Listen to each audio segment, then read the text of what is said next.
Hi, today's Tuesday, April 3rd, 2012. What we're currently looking at is the euro dollar. This is the 1 hour chart, and I'd like to walk you through some of the trades that I took along with some of my students. And I'd like to show you how I use my trading strategies around trading the news. This is just one way, one of the methods that I teach in my ebook course, Learn Forex Trading in 30 Days. So we have a clear range of support and resistance.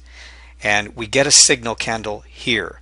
Now this is something that I teach you in the ebook course, and then once we get a signal candle, we have a 3-pip entry rule. Now this 3-pip entry rule is something that I've been using since I originally created or developed this technique. And you'll notice here that here is our signal candle, and price, of course, on the next candle goes lower than 3 pips.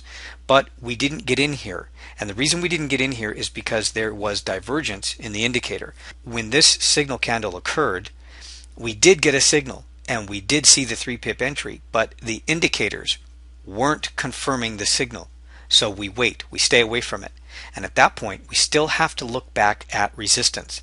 Resistance at this point for the week was this high right here where my arrow is. And price here on this pullback did not take out this high. So effectively, this signal, it was still valid. It was still something that we need to keep our eyes on. And this is how I traded around the FOMC minutes. Now, of course, it can be a little challenging to decipher what is actually written in the statement in the FOMC minutes. So we need to try and identify whether or not there are technical trades developing or that have printed or signals to give us a clue as to market or potential market sentiment and direction. In this case, it was obviously to the downside. What we needed was confirmation, which ultimately was the FOMC statement. Now, once the FOMC statement was released, you can see what happened. This was right at the opening, right at 2 o'clock in the afternoon Eastern time, New York time, and it immediately dropped. There was no spike to the upside. Obviously, the FOMC minutes confirmed what we were seeing here with this breakout signal candle to the downside. Again, we didn't enter here, but in this case, as price was coming back down towards this 3-pip entry, this is where we entered. We knew we had confirmation. We also had sufficient amount of time to scan through the document or to scan through the statement to identify key phrases or key sentences in the statement that would support the euro dropping and the US dollar to again move higher. We entered here at a 3-pip entry.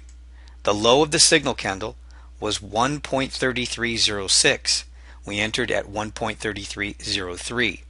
We took 60 pips off of this trade. And the reason we used 60 pips as opposed to 55 pips is, you may have heard me say this in other videos, if we're there when price is approaching that profit target and there is news and something's driving the market and something's moving the market in a drastic manner, just like you see right here, this is a perfect example of that, then we could hold on to the trade a little bit more and look for key support levels or psychological levels, or switch to a larger time frame like a 4-hour or daily chart and look for other support levels, trend lines, things like that that might come into play and cause price to bounce.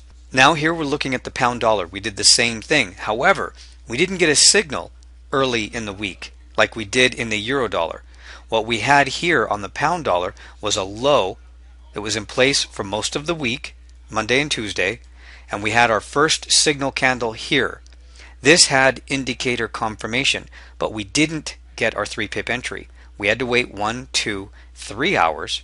So this occurred 2 to 3 hours prior to the FOMC minutes being released. And once that occurred, we entered with a 3-pip entry. The low of the signal candle was 1.5955. We entered at 52, and we took 60 pips off of this trade. Now this is what the entry and of course the profit target and the stop loss look like. So this is a 1-for-1 reward to risk ratio. Here's our entry at 52. Here's our stop above 6,000, and here's our take profit level at 58.92 or 93, and this is where we closed our trade. Between those two currencies, we were able to effectively trade them during the FOMC minutes. Now remember, this doesn't require you to jump in on the trade immediately when the news is released. Because a lot of brokers don't let you get into trades like that. They'll freeze up the price feeds, or something will stick, something will happen. You'll get erratic price feeds. You'll have some brokers will widen the spread. There's a lot of things that can go wrong when a trading system involves getting in on the news the split second, and I mean within a few seconds of when the news is released.